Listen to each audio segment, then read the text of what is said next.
Kufanya dhambi na mwili wako ni kama kuchukua mtungi ambao ni safi sana wa white, na unaweka maji safi ya kanjo fresh unakunywa.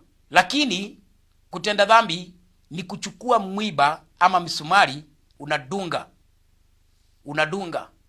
pande hii, unadunga huku.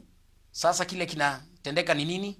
Mtungi umetoboka, maji inamwagika. Praise the name of the Lord. The container imetoboka, therefore the contained is now getting to come out. Praise the name of the Lord. Therefore uchunge sana mwili wako na kile unachokifanya nacho. Uchunge sana ili ya kwamba usije ukakosea Mungu, ukamwondolea Mungu ama ukamkosea Mungu heshima.